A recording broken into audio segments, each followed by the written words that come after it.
Okay thank you. ठीक है, thank you sir. तो चलिए यहीं से आज हम लोग। Thank you sir. जी जी, बिल्कुल बिल्कुल, बहुत बहुत धन्यवाद सर आपको याद दिलाने के लिए, है ना, मैं थोड़ा रिकॉर्डिंग चालू करना भूल गया था। कोई सुनिए, चलिए हम लोग अपना क्लास को आज श्री गणेश करते हैं। आज हमारी जो प्लानिंग है उसकी आज हमारी फर्स्ट क्लास है, एडवांस क्लासेस आज से स्टार्ट हो रही है, जो कि सबसे ज्यादा इंपॉर्टेंट होती है। हमारा सपोर्ट रेजिस्टेंस, बाकी चीजें बताने की जरूरत नहीं है, जो कि ऑलरेडी हम लोग कवर कर चुके हैं। तो आज की जो हमारी टॉपिक है वो सपोर्ट एंड रेजिस्टेंस पर है, तो इसी पर ही हम लोग फोकस करेंगे। और जैसे कि मैंने बताया है आप लोगों को ट्रेड लेने से पहले, कि अगर आप मान लीजिए कि कोई भी ट्रेड ओपन करते हैं तो सबसे पहले आप उसकी चार्ट ओपन करते हैं। तो इसमें समझने वाली बात क्या है, अब मान लीजिए कि आप यहाँ पे M15 का अगर आप चार्ट ओपन करते हैं, तो हम यहाँ पे देखते हैं कि हमारी जो ग्राफ है ना, हमारी जो ग्राफ है वो अलग होती है। और इसके अकॉर्डिंग हम आरएसआई को भी, मैंने जो क्लासेस में आपको बताया है कि आपको आरएसआई अगर आपकी इस एरिया में आ जाती है, ओवर 30 में जाती है, तो हम ओवर सोल्ड एरिया मानते हैं, वहां से ट्रेड बाई करते हैं। और अगर 17 जाती है तो हम क्या करते हैं, सेल करते हैं। ये सब मैंने बताया हुआ, और आपकी चार्ट खुली हुई M15 की, तो आप इन कंफ्यूजन में रह जाएंगे कि M30 के हिसाब से तो आपकी एरिया जो है, जैसे कि हम यहाँ पे देख रहे हैं, अभी हम हमारी आरएसआई कहाँ मूव कर रही है, 58 में। ठीक है, यानी कि इस एरिया पे मूव कर रही है। यहाँ पे हमारी मार्केट अभी मूव कर रही है 58 के एरिया में, यहाँ पे आपको दिख भी रहा होगा। तो ये M15 के हिसाब से, तो यहाँ से हो सकता है कि मार्केट नीचे की ओर जा रही है तो नीचे चला जाएगा। और अगर हम इसको अगर M30 में देखेंगे तो हमारी आरएसआई देखिए 53 में दिखा रही है। दैट मीन्स यहाँ पे मार्केट और थोड़ा सा नीचे आ गई है। और H1 में देखते हैं तो हमारी मार्केट 48 में मूव करी है। इससे हमको क्या पता चल रहा है कि हमारी मार्केट H1 के हिसाब से ओवर सोल्ड एरिया में चली गई है। लेकिन M30 में देख रहे हैं, M15 में देख रहे हैं, तो इस एरिया से तो मार्केट ऊपर उठ चुकी है। तो वहां से आप बाई की एंट्री लगा देंगे। लेकिन अगर आप मार्केट में आप एंट्री लगाएंगे कम समय का टाइम फ्रेम देख करके, और मार्केट में होल्ड किए रहेंगे कि मार्केट ऊपर आएगी या नीचे जाएगी, नीचे जाएगी, बट ऐसा होता नहीं। क्योंकि H1 में, मैं क्यों कहता हूं सभी लोगों को, क्योंकि हम लोग कभी भी कोई ट्रेड लगाते हैं तो तुरंत एंट्री लेके तुरंत बाहर नहीं निकलते हैं, थोड़ा हम लोग वेट करते हैं कि चलो ये मार्केट अभी मेरी लॉस में जा रही है तो अभी प्रॉफिट में आ जाएगी तब हम ट्रेड करेंगे। लेकिन क्या होता है, मार्केट आपकी अगेंस्ट ही चली जाती है। M30 में आप देखेंगे कि आपकी मार्केट सेल में जा रही है, आप सेल की एंट्री लगाते हैं ऐसे सिचुएशन में, लेकिन आपकी सेल में ना जाकर के ऊपर उठ जाती है मार्केट। क्यों उठ जाती है? क्योंकि आने वाले 1 घंटे में क्या होने वाला है आपके टाइम फ्रेम के साथ आपको नहीं पता होता है। इसीलिए सबसे इंपॉर्टेंट चीज होता है, हमारा कोई भी डिसीजन लेना हो तो हमें ये देखना पड़ेगा कि अभी हमारी मार्केट की क्या मूवमेंट है। हर एक टाइम फ्रेम में अगर M30 में हमारी आरएसआई 50 में मूव कर रही है, तो H1 में कहाँ मूव कर रही है? अगर M30 में अगर हमारी 30 में मार्केट पहुंच गया है, तो क्या H1 में पहुंचा है या नहीं पहुंचा है 30 में? ठीक है, तो 15 मिनट के हिसाब से तो आपकी मार्केट सेल में चल गई है, अब ऊपर जाने के तैयार। लेकिन H1 के हिसाब से मार्केट अभी ऊपर जाने के लिए रेडी है या नहीं है? तो हमें ये देखना होता है सबसे पहले। इसलिए हम कहते हैं हमेशा कि हर एक टाइम फ्रेम को देखना जरूरी है हम लोगों को, और वहां से हम एक तो डिसीजन। सर हर हर एक टाइम फ्रेम में तो सर अलग अलग ही होगा ना, तो कंफ्यूज हाँ हो जाएंगे कैसे हाँ, नहीं हाँ। कंफ्यूज नहीं होंगे। देखिए क्यों, क्यों होंगे, कैसे होंगे कंफ्यूज, मैं बता देता हूँ। अब जैसे कि यहाँ पे हम आपको दिखाएं, अभी आरएसआई हमारी कहाँ पे मूव कर रही है, 47 में। ठीक है, अभी हमारी आरएसआई 47 में मूव कर रही है। यहाँ पे हम देख रहे हैं कि हमारी 47 48 में मूव कर रही है। अब यही चीज अगर हम H4 में देखें तो, अगर हम H4 में देख रहे हैं तो हमारी आरएसआई कहाँ मूव कर रही है, 43 में मूव कर रही है, यानी कि नीचे मूव कर रही है। तो ये इस एरिया से, मतलब यहाँ के, अगर मैं इसको क्रॉस हेयर ऑप्शन को यूज करूं तो, और अपनी इसको यहाँ पे ले आऊं, तो मैं देख रहा हूँ कि ऑलरेडी मार्केट H4 से 38 पे ऊपर की ओर जा रही है, और 43 में लगभग यहाँ से क्रॉस कर गई है मार्केट, और यहाँ से अभी यहाँ पहुंची है। तो हो सकता है यहाँ से नीचे आएगी, वापस से 30 के करीब मार्केट आएगी। लेकिन अगर हम H1 में देख रहे हैं तो हमारी मार्केट 48 में ही मूव कर रही है। ठीक है। तो इसमें हमको क्या क्या निकल रहा है कंफ्यूजन, क्या कंफ्यूजन कैसे होगा, देखिए मैं यहाँ पे क्लियर करता हूँ। ये मैंने लिया अपना पेन, मान लीजिए कि ये ग्राफ ऐसे ऐसे मूव कर रही है, ये नीचे आ रही है, और इसका एरिया मान लीजिए है कितना, 30 का है, और ये टाइम फ्रेम है मेरा कितने का, H1 का है। तो H1 में, और ये क्या है, RSI है, ये RSI 30 में मूव कर रही है H1 में। लेकिन हमको पता है कि H4 में एक कैंडल 4 घंटे में बनती है, H4 में एक कैंडल 4 घंटे में बनती है, और H1 में एक कैंडल 1 घंटे में बनती है। दैट मीन्स अगर H4 में चार 4 घंटे में एक कैंडल बन रही है, यहां से यहां तक का एरिया रख लीजिए, ये आपकी प्राइस एक्शन मान लीजिए, इधर से कोई प्राइस एक्शन चल रही है, ठीक है, यहाँ पे कुछ भी संख्या लिखा हुआ है उसको मतलब नहीं है, बट यहाँ पे आपकी कैंडल है, यहाँ पे आपकी RSI मूव कर रही है। तो यानी कि ये कैंडल जो है 4 घंटे में इतना बड़ा बना, ठीक है, और ये आपका RSI का ये 0 पॉइंट है, और ये 100 पॉइंट है, और आपने सेट किया हुआ है यहाँ पे 70,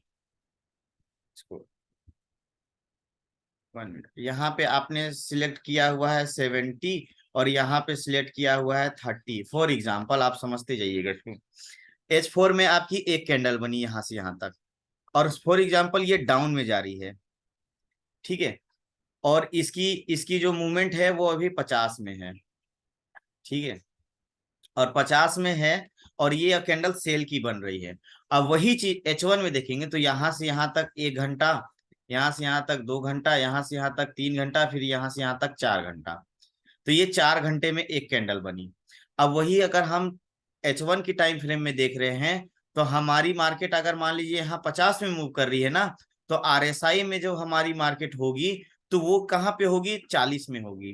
क्यों होगी 40 में, क्यों होगी 40 में, क्योंकि यहाँ पे 4 घंटे में एक कैंडल बन रही है, लेकिन यहाँ पे 1 घंटे में एक कैंडल बन रही है, तो यहाँ पे 4 घंटे तक आपकी मार्केट एक कैंडल बना रही है, तो यहाँ 1 घंटे कंप्लीट हुई, एक सेल की कैंडल बनी, फिर एक घंटे हुई, फिर एक की कैंडल बनी, तो यहाँ पे कंटिन्यू तो 4 घंटे तक मार्केट जाएगी नहीं नीचे, कभी नीचे जाएगी, कभी ऊपर जाएगी, एक ही कैंडल में प्राइस एक्शन मूव करती है, कभी फिर नीचे जाएगी, कभी फिर ऊपर जाएगी। तो 4 घंटे में जो भी यहाँ पे मार्केट आएगी, वो ऐसा कंप्लीट अगर रियल बॉडी बन पाया तो ठीक है, नहीं तो पतला सा शैडो बना देगा, यहाँ ऊपर से बना देगा। तो 4 घंटे में यहाँ से यहाँ तक मान लीजिए एक कैंडल बना, तो यहाँ से मान लीजिए मैं एक रियल बॉडी का ही 4 कैंडल बना दिया, एक कैंडल बनाया 4 घंटे में। तो यहाँ पे मेरा ये 1 घंटे का टाइम फ्रेम हो गया, ये दूसरे घंटे का कैंडल हो गया, फिर एक कैंडल बनी तीसरे घंटे की, फिर एक कैंडल बनी चौथे घंटे की।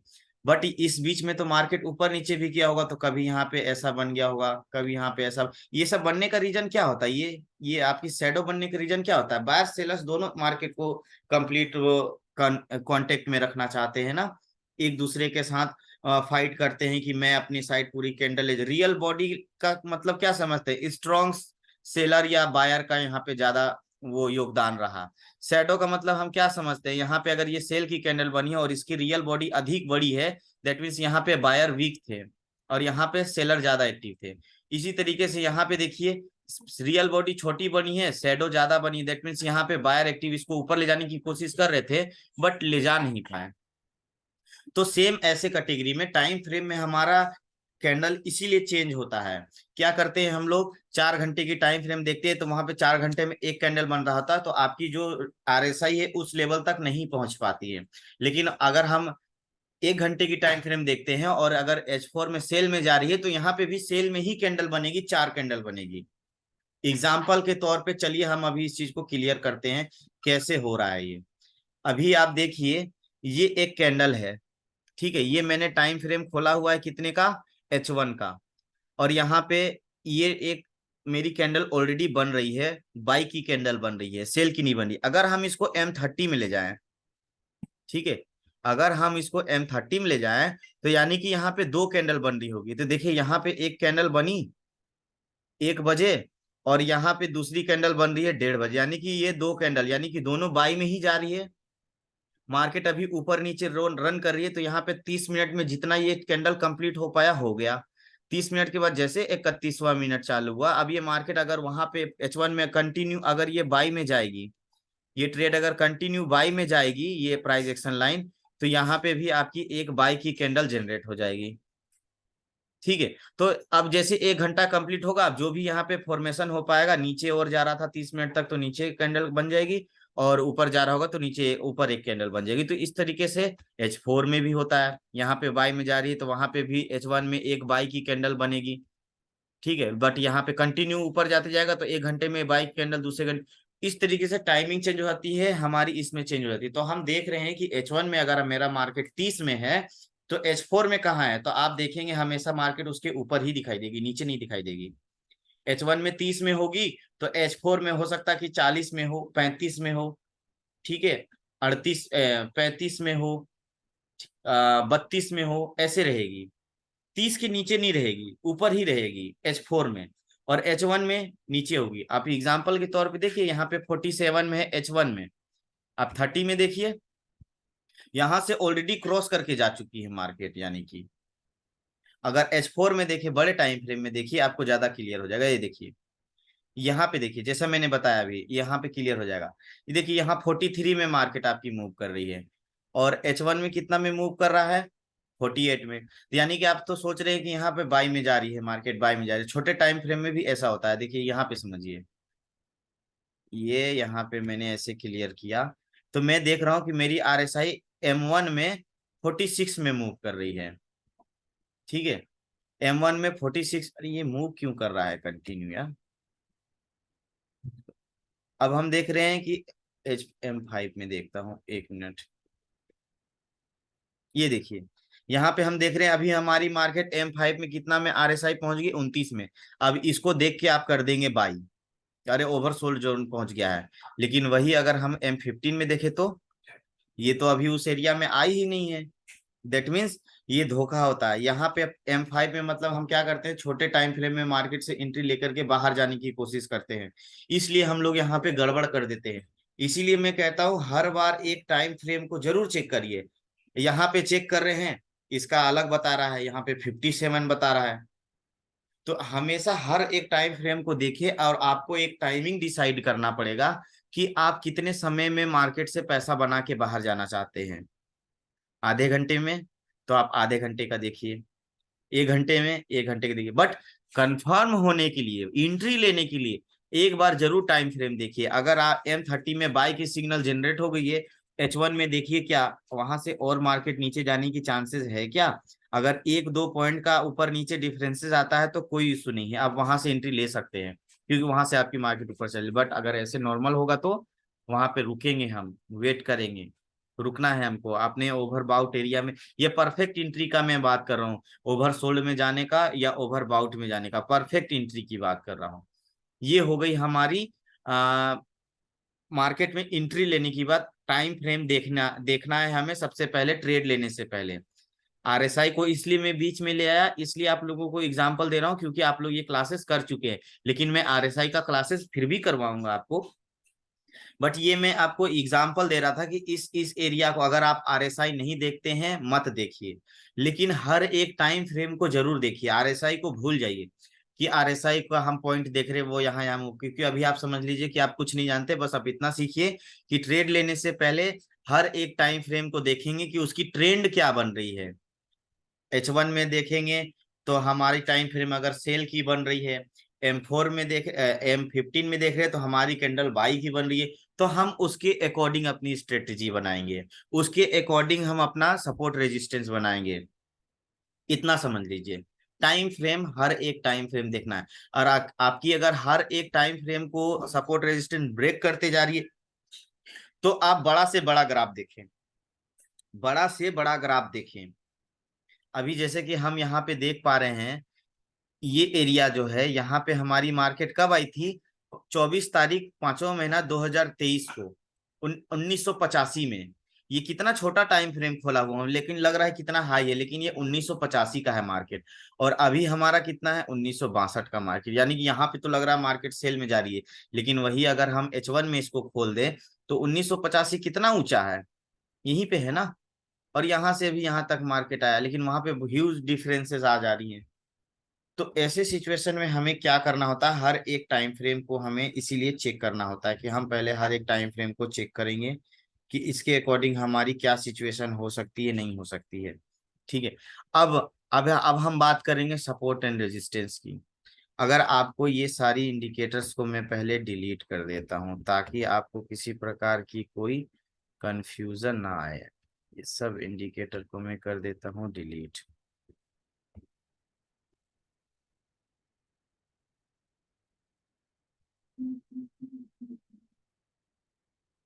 देखिए, ये आप देख रहे हैं आपका, ये इसको भी हटा ही देता हूँ।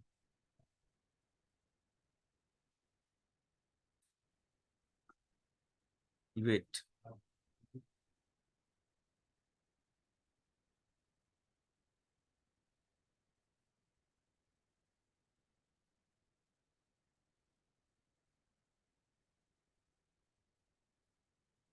चलिए, ये हट गया। अब हम देख रहे हैं कि अब हमें समझना है सपोर्ट एंड रेजिस्टेंस के बारे में। ये उससे पहले चीजें समझने के लिए मैंने ये आपको बताया कि क्यों हमें ये देखना चाहिए। अब ये देखने के बाद हमें ये समझ में आया कि ग्राफ की डिफरेंसेस होती है, तो उसके अकॉर्डिंग हमें अपनी ये बनाना होता है, क्योंकि अभी हम नहीं जानते हैं आरएसआई के बारे में, ना ही और हम किस चीज के बारे में जानते हैं। तो ऐसे सिचुएशन में हम क्या करेंगे, सपोर्ट एंड रेजिस्टेंस का सहारा लेंगे। ठीक है। सपोर्ट एंड रेजिस्टेंस के माध्यम से हम सीखेंगे कि हमारी मार्केट की एंट्री कहाँ हो सकती है और कहाँ तक जा सकती है। तो मैंने सभी को पहले भी रिकमेंड किया है कि एटलीस्ट आप लोग टाइम फ्रेम को देखें और कहाँ तक मार्केट गई है इसका एक सिग्नल बना सके, एक एनालिसिस बना सके। वो बनता है आपकी सपोर्ट एंड रेजिस्टेंस में। अभी तक मैंने आपको जो पहले भी पढ़ा चुका है, लेकिन क्या हो रहा है ना यहाँ पे दिक्कत, आप लोग आप लोग क्या कर रहे हैं, मैंने जब कल प्रसन्नजीत सर से बोला सपोर्ट एंड रेजिस्टेंस के बारे में, तो ये क्या कर रहे हैं कि यहाँ पे और इस जगह पे ये बीच का, जैसे ये कैंडल हो गया, ये कैंडल हो गया, ये कैंडल हो गया, या कभी ये सब कैंडल देख करके सपोर्ट बना दे रहे हैं, जबकि ऐसे सपोर्ट नहीं बनता कभी। सपोर्ट हमेशा आपके ऐसे बनेगा, इधर ऊपर बनेगा या इधर नीचे बनेगा, बट इधर के एरिया में कभी नहीं बनेगा। ठीक है। क्योंकि ये सब निकल चुकी है, पहले की ये सब है। इस एरिया को हम नहीं बनाएंगे कभी भी अपनी सपोर्ट एंड रेजिस्टेंस। हम कहाँ बनाएंगे अपनी सपोर्ट रेजिस्टेंस, ऊपर के एरिया से बनाएंगे, नीचे की एरिया से बनाएंगे। या आपकी प्राइस एक्शन लाइन यहाँ पे है, तो आप छोटा सा यहाँ पे बना सकते हैं, यहाँ से यहाँ तक की एरिया को मैं मार्क कर देता हूँ। यहाँ से यहाँ तक की एरिया में एक छोटा सा आप बना सकते हैं, अगर ये मार्केट इसको क्रॉस नहीं कर पा रही है। लेकिन इसको यहाँ पे देखिए, एक बार मार्केट आई थी, फिर यहाँ पे आई है, एक बार और यहाँ पे मार्केट आई थी, नीचे चली गई है, फिर यहाँ पे आई है, फिर नीचे चली गई है, फिर यहाँ पे आई है, फिर नीचे जा करके फिर ऊपर। दैट मीन्स यहाँ पे आपका एक बार मार्केट जरूर सपोर्ट ले रहा है इस एरिया पे। इस एरिया पे मार्केट एक बार सपोर्ट ले रहा है, यानी कि यहाँ पे आप सपोर्ट बना सकते हैं। चलिए, अब हम समझते हैं, पहले मेजर समझते हैं कि क्या होता है ये सपोर्ट एंड रेजिस्टेंस। आपके पास जो फंक्शन बटन है, आप उसको क्लिक करते हैं तो आपको ऐसा red horizontal line, vertical line, triangle line ऐसा चूज करने का ऑप्शन देता है। ठीक है। एफ बटन के बगल में जिसमें गोल सा सर्कल, ट्रायंगल ये सब बना होता है, ऑब्जेक्ट्स वगैरह जो होते हैं सब वहां पे दी होती है। तो हमें सपोर्ट रेजिस्टेंस लगाने से पहले हमें ये देखना होता है कि हमारी ग्राफ का ऐसा कौन सा पॉइंट है जहां पे मार्केट टच करके बार बार नीचे या ऊपर जा रही है। ठीक है। तो इस चीज को हम लोग समझते हैं। कैसे समझते हैं, बहुत अच्छे माध्यम से हम लोग समझेंगे इस चीज को। मान लीजिए,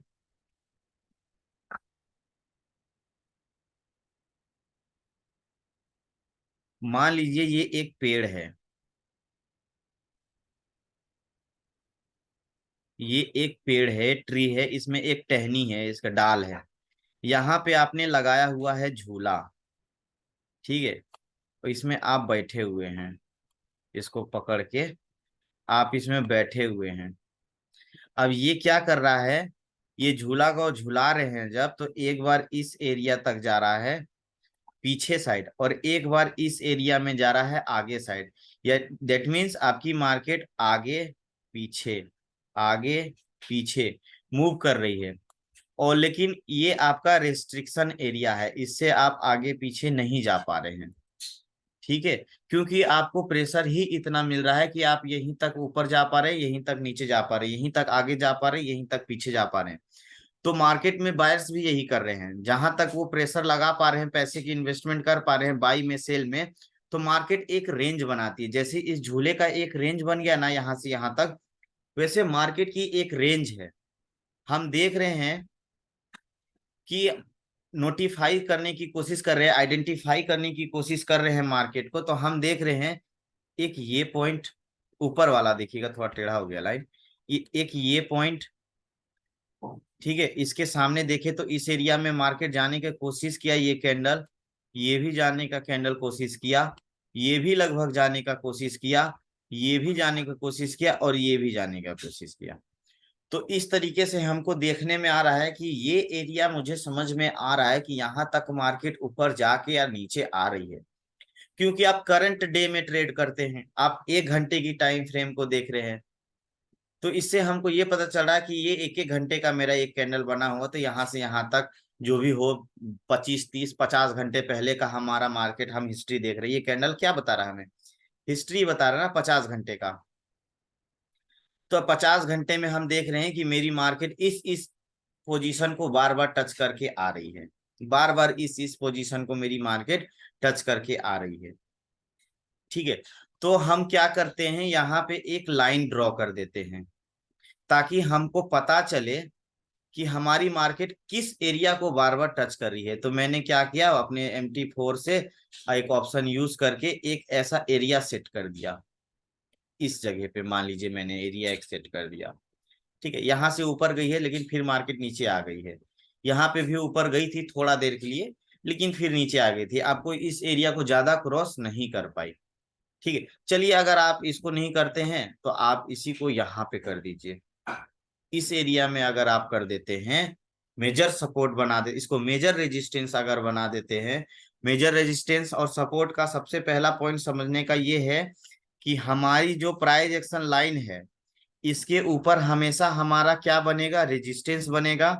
प्राइस एक्शन लाइन के नीचे हमेशा हमारा सपोर्ट बनेगा। बस इतना आप लोगों को ध्यान में रखना ही रखना है।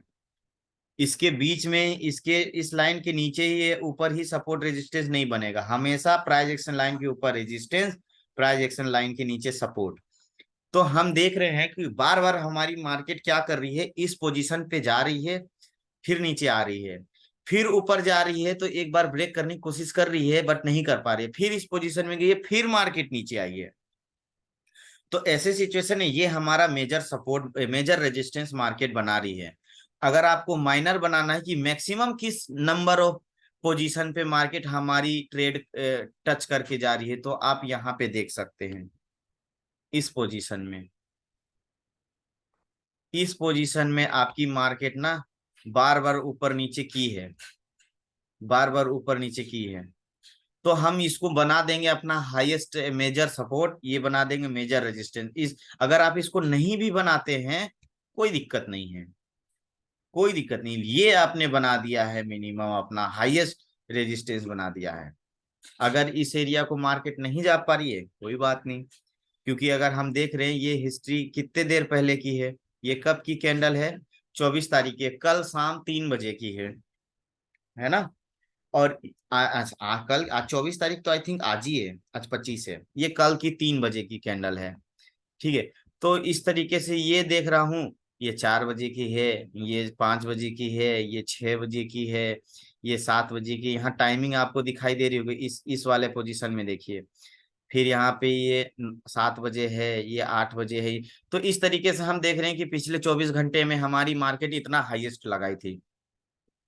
तो ऐसे सिचुएशन में अगर आप एक बार ट्रेड लगा के छोड़ भी दिए इस पोजीशन में, ठीक है, इस पोजीशन, अब ये तो हो गई रेजिस्टेंस की बात। अब यहाँ पे आप देखिए सपोर्ट, नीचे कहाँ तक मार्केट बार बार टच करके ऊपर जा रही है। तो ऐसा सिचुएशन देख रहे हैं, तो हमको यहाँ पे देखने को क्या मिल रहा है, कौन सा एरिया देखने को मिल रहा है। अगर आप बहुत नीचे की बात करें तो आपको ये एक एरिया दिखेगा, उससे थोड़ा ऊपर की बात करें तो ये देखने को मिलेगा, उससे थोड़ा ऊपर की बात करेंगे ये पोजीशन, फिर ये पोजीशन, फिर ये पोजीशन। तो आप यहाँ पे आइडेंटिफाई करिए कि मैक्सिमम इसके आसपास कब आई थी मार्केट। तो हमको देखने को मिल रहा है यहाँ पे कि ये जो पोजीशन है ना, ये जो पोजीशन है जहां पे ये वाला एरिया को मार्केट ना एक दो बार टच करके ऊपर आया है, नीचे गया है, लेकिन फिर ऊपर आ गया है। दैट मीन्स इस जगह से एकदम आपकी सपोर्ट, स्ट्रॉन्ग सपोर्ट बना रही है मार्केट। इस एरिया को 5455 को मार्केट ब्रेक नहीं कर पा रही, यहीं से बार बार ऊपर निकल जा रही है यहाँ पे टच करके।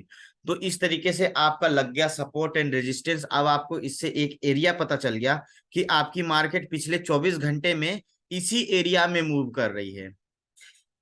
अब अगर आप छोटा लॉट साइज लगाए हैं, अभी अगर आप $5 $10 लॉस में भी जा रहे हैं, छोड़ दीजिए, अगले दिन तक वेट करिए। आपको पता है कि इस एरिया को तो मार्केट ब्रेक ही नहीं कर रही है, तो वहां पे जाना ही जाना है, उसको जाना ही जाना है कैसे भी करके।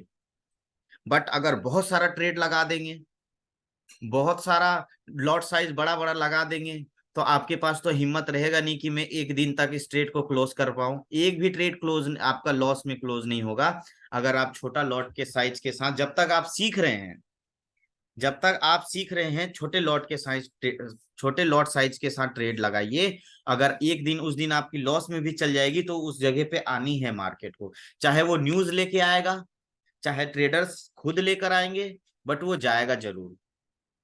ठीक है, प्रॉफिट में आता है, आपको लगता है इतना प्रॉफिट मेरे लिए इनफ है, आप एग्जिट कर जाइए। या फिर आपको टीपी कहाँ लगाना है, एसएल कहाँ लगाना है, आपको तो पता है कि 24 घंटे में मेरी मार्केट इस एरिया से इस एरिया में मूव कर रही है। आपने यहाँ पे एंट्री लिया हुआ, आपको समझ नहीं आ रही है कि मैं ट्रेड लगाऊं कहाँ। तो आपको ये दिख रहा है कि ये तो आपका resistance area, main major resistance area है। और अगर छोटे एरिया में मैं देखूं, इतने अगर ग्राफ इतने भर के ग्राफ में अगर मैं देखूं, तो मुझे यहाँ पे क्या दिखाई दे रहा है कि यहाँ से मार्केट मूव कर रही है, इस वाले एरिया से मार्केट नीचे आ जा रही है, और आप यहाँ पे ले लिए हैं एंट्री बाई की। तो आप यहाँ से इस वाले एरिया के पास लगा दीजिए टीपी। तो यहाँ से यहाँ तक में आपकी टीपी हिट हो जाएगी, नहीं होगी, यहाँ पे होगी। इस वाले पोजीशन से भी मार्केट नीचे जा रही है, 0.01 0.02 की ट्रेड लगाएंगे, 5-10 पिप से ज्यादा का प्रॉफिट है, आपको $10 यहीं पे देके चला जाएगा 0.01 की लॉट साइज पे, 0% रिस्क के साथ। छोड़ दीजिए। आपको लग रहा है मार्केट अगेंस्ट जा रही है, आपकी सपोर्ट लाइन से नीचे जा रही है, छोड़ दीजिए, नीचे जाने दीजिए इसको। कितना नीचे जाएगा, जाने दो। हमें पता है ना कि यहाँ तक नीचे गया था। ये आप देखेंगे, अगर ये सपोर्ट को नहीं बना रहा है मार्केट, इसको ब्रेक करके नीचे जा रही है, तो दूसरा कौन सा सपोर्ट बना रहा है, वो कैसे देखेंगे। हम अपनी हिस्ट्री को चेक करेंगे और पीछे का बड़ा ग्राफ खोलेंगे, H4 का ग्राफ खोलेंगे, तब यहाँ पे देखेंगे अरे भैया इधर भी मार्केट ऊपर एक बार नीचे गई थी, ये देखिए, ये सपोर्ट हो सकता है मार्केट बना रही है। हो सकता है कि अब ये वाला सपोर्ट मार्केट बनाने लगी है, 1949 वाला बड़ा टाइम फ्रेम देखें, पीछे का हिस्ट्री गए, यानी कि जो मैं अभी बनाया हूं सपोर्ट, उसको तो मार्केट ब्रेक कर गया है। यानी कि अभी हमारा पीछे का हिस्ट्री एक बार देखना पड़ेगा कैंडल्स का, कि वहां पे मेरी मार्केट कहाँ पे जा रही है, उस वाले को तो फेज नहीं कर रहा। तो इस तरीके से हम कैलकुलेशन को अपना आइडेंटिफाई करते हैं, ट्रेड हिस्ट्री को आइडेंटिफाई करते हैं। अगर सपोर्ट रेजिस्टेंस को ब्रेक करता है, इस तरीके से टीपीएसएल लगाते हैं। इसमें बस इतना ही देखना होता है। अगर आप इस एरिया पे टीपी एंट्री लिए हैं, तो यहाँ पे लगा दीजिए टीपी। एसएल इसके इस वाले इसके नीचे वाले पोजीशन पे एसएल लगा दीजिए, क्योंकि आपको पता है कि मार्केट यहाँ तो एक ही बार गई है, नहीं तो मार्केट तो हमेशा इस एरिया पर आ रही है फिर ऊपर चले जा रही है। इतना नीचे तब जाएगी जब मार्केट इसको अच्छा न्यूज या कुछ भी ऐसा आ जाता है, तब इस एरिया को जब ब्रेक करेगी, तब मार्केट इसको ब्रेक करेगी। तो ठीक है ना। अगर मैं यहाँ से यहाँ तक $10 आ रहा, तो यहाँ से $5 अभी लॉस हो जाएगा, कोई बात नहीं, लॉस हो जाएगा, $5 होने दो, $5 ही लॉस होगा ना, 5 पिप में मैं लगा दूंगा। यहाँ से इतना दूर के कितनी डिफरेंस हो, 5-10 डॉलर की, चलो $10 प्रॉफिट निकाल, $10 लॉस चला गया, कोई बात नहीं। इससे आपको फिर पता चल गया कि मार्केट कितना और नीचे जाएगा, जाने दो जाने दो। फिर वहां पे एक एंट्री लेंगे हम, आरएसआई फिर बताऊंगा तो वहां से कंफर्म हो जाएंगे। तो इस तरीके से हम जो है कि अगला ट्रेड पुट करेंगे, लॉस हो गई वो मैनेज हो सर जाएगा यहाँ से तो ऑटोमेटिक। सेल का एंट्री नहीं होगा सर। जी। जो सपोर्ट को ब्रेक कर दिया नीचे हाँ। वाला, हाँ। सपोर्ट को ब्रेक कर दिया तो वहां से तो एक सेल की एंट्री भी हो सकता है। हाँ हो सकती है ना। अगर आपकी ये सपोर्ट एरिया को ब्रेक कर दिया, तो मैं क्या कर रहा हूँ, आप रुक जाइए मार्केट में, थोड़ा देर स्टॉप हो जाइए, कहाँ तक जा रहा है इसको जाने दो, कितना नीचे जाएगा। जैसे ही दूसरा बाई की कैंडल बनी, 1 घंटे की टाइम फ्रेम में एक अच्छी बाई की कैंडल बन गई, और आपकी प्राइस एक्शन का जो, मैं यहाँ पे प्राइस एक्शन को भी अप्लाई करना होता है थोड़ा सा, वो अगर आप देख लेंगे, वो मैं सिखा दूंगा। अभी बस इतना अभी आप सीखिए कि अगर आपकी कोई सपोर्ट एरिया को मार्केट ब्रेक कर जाता है, ठीक है, तो हमें दूसरा सपोर्ट एरिया देखना पड़ेगा कि पिछला नीचे कहाँ तक मार्केट गया था, हम उसको फॉलो करेंगे, ठीक है। नहीं तो ऐसे ही इतने की ही एरिया में आपकी मार्केट मूव करेगी। अच्छा, सभी लोग को मैं बोल रहा हूँ कि अभी जो ग्रुप में आप लोगों को भेजा था ना लिंक, इस वाले मीटिंग से सभी लोग बाहर हो जाइए और एक बार वापस से एंट्री लीजिए तो। कौन सा कौन सा? हाँ हाँ हाँ, सेम सेम लिंक से ओके ज्वाइन करिए, अभी जो मैंने भेजा था ना, सेम लिंक से ओके join।